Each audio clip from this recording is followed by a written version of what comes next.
Hey everyone, the ban list is coming out on Friday, so it's in a couple of days, so it's perfect time to talk about what should go on the ban list.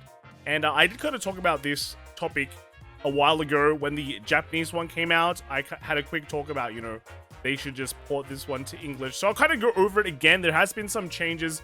It won't be the same ban list, I hope, right, for the English one.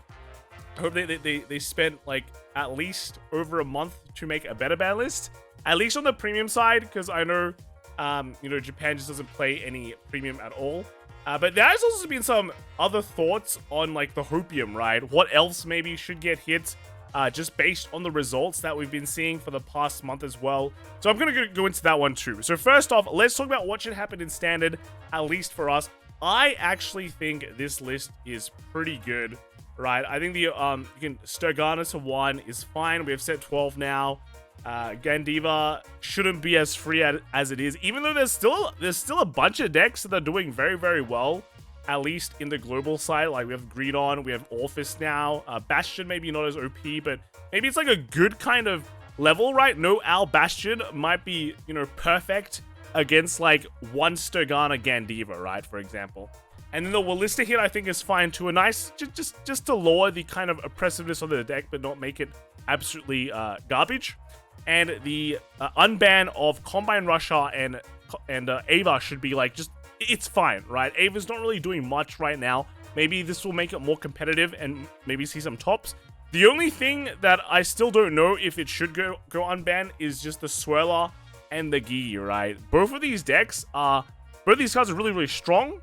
Right now, the Chrono Jet deck feels like it's in a great place if these hits come into place, right? So I don't know if unrestricting Swirler will just kind of make it over the top, but I think if we don't actually do this unrestrict, the format is still fine, right? If these three changes happen, then D is actually just in a pretty good place, at least on the English side. No super oppressive Al Bastion.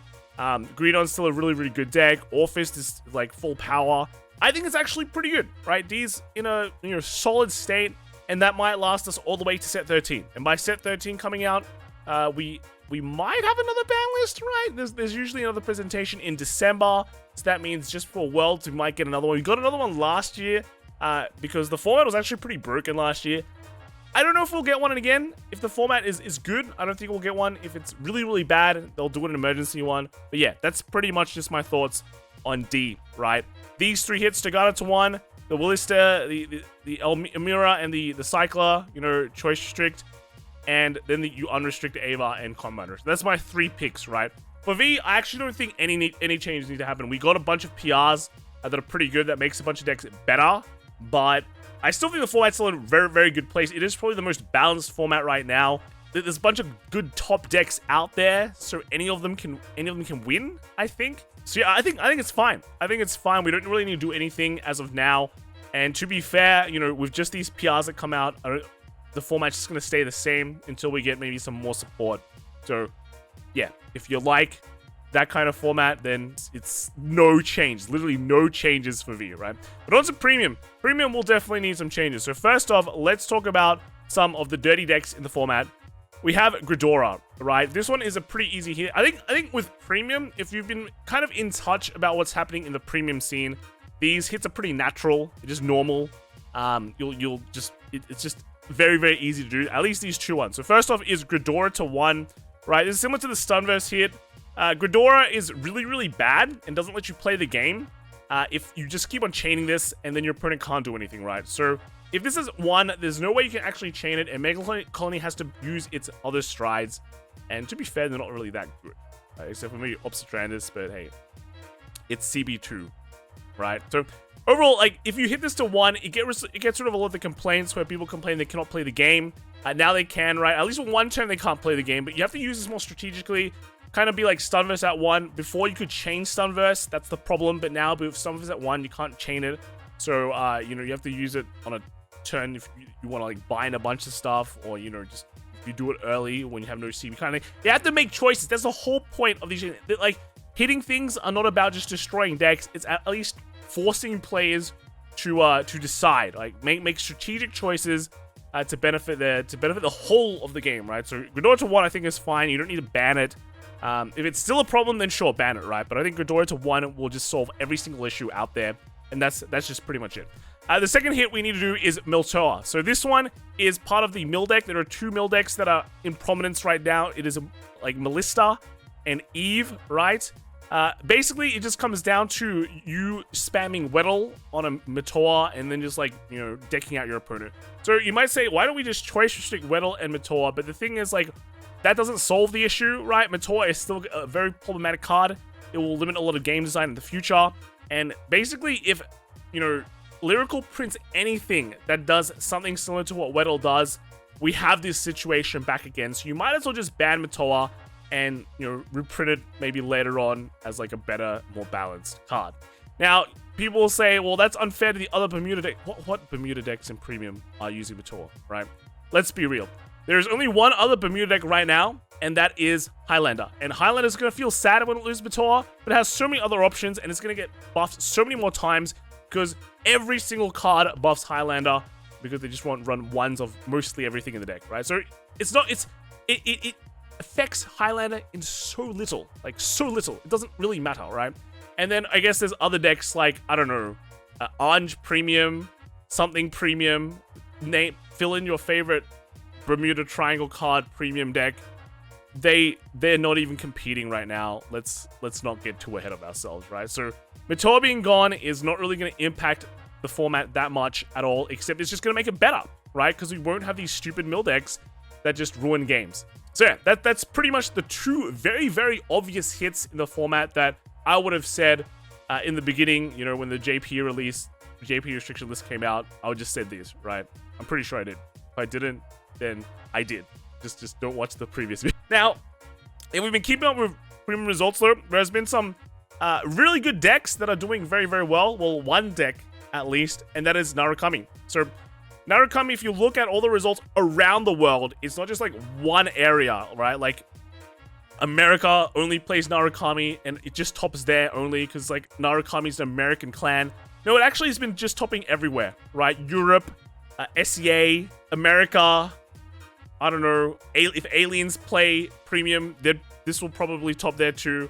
It's been getting a lot of good results. The deck is very, very solid, very easy to play, pretty good in every single area, right? It's got, you know, it's still got, after Stunverse got hit, it's still got a solid, you know, stride game where there's like Exterminate, GBA, which is actually pretty good, right? It's forcing Narukami to play other stuff, you know, Voltage. It's not just like spam Stunverse for like 23 turns. So I think that's pretty good, but the problem with just overall the Narukami package is that it's too complete. So I guess the one thing that I can kind of like hit this slightly, of course not destroying the deck, is something like Demolition Dragon to 2, right? Why Demolition Dragon to 2? Well, this is like the one card that gives Narukami a lot of staying power in the early game. This guy boosts and hits. Narukami just draws cards and, you know, just kind of sustains and just snowballs into something really, really bad, right? You put this behind Spark Rays, it's just bad times. It's like a 22k column, right? It's really annoying to guard. And then later on you can cash this in to get another bind. So I feel like if you lower the consistency of this card, like every single Narukami deck will still run this, but you don't get 4 of them, you get 2. That means you see this less early. The max ceiling you'll have of this is like 2 on the field, which is like a great high roll, but it's going to happen even less because you can only run 2 of it. And then, you know, it's, even if you hit that max ceiling, it's not going to be like ultra devastating, you know? It's just going to be okay, right? It's not going to be too insane. Like, if you look at some Narukami columns, right, you have ones where there's like a bunch of Demolition Dragons everywhere, Demolition Dragons boosting Demolition Dragons and all that.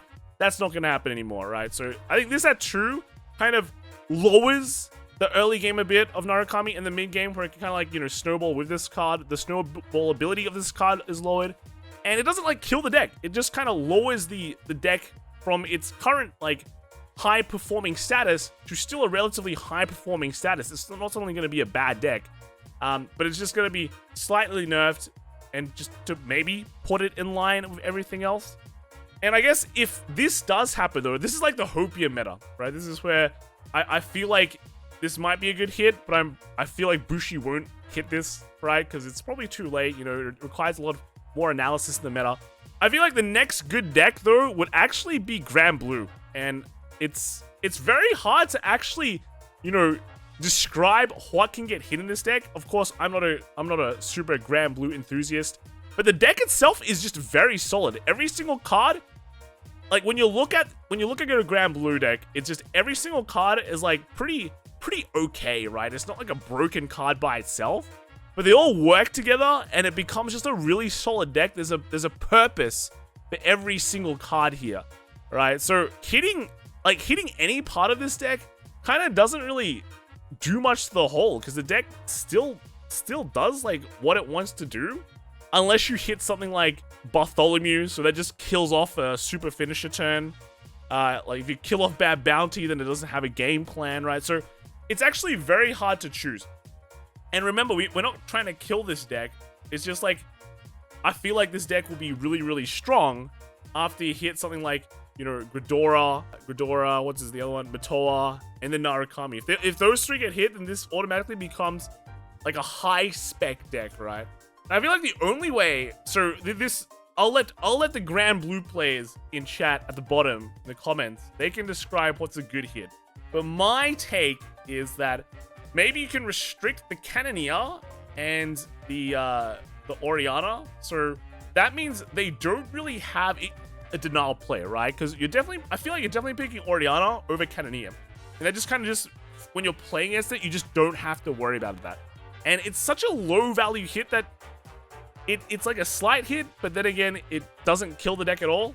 I guess the other hit could be like, you know, a Greed Shade to 1, where like it limits the ability of the Grand Blue player to, you know, repeatedly salvage targets. Because right now what you can do is you have great defensives early, right? Because you can heal guard and all that.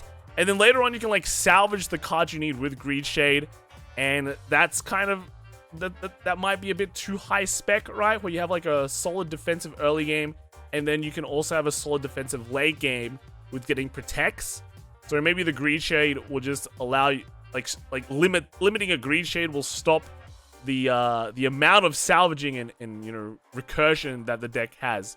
So I don't know. I feel like those slight hits might be enough, but I'll let people in maybe the comments decide. But I'm pretty sure all the Grand Blue enthusiasts are going to be saying like, no hits. It's just it's a very balanced deck. There's nothing wrong with it. Okay, you're just a hater. You're a Grand Blue hater. Yes, I am a Grand Blue hater. So sucks to be you. But yeah, that's basically all the hits. Everything. I feel like everything up to Matoa will probably happen, and then the Narukami and the Grand Blue ones are just kind of my thoughts on the situation too. Like if you get them, then you know Bushi has like a 13 out of 10 foresight, right? 2010 vision?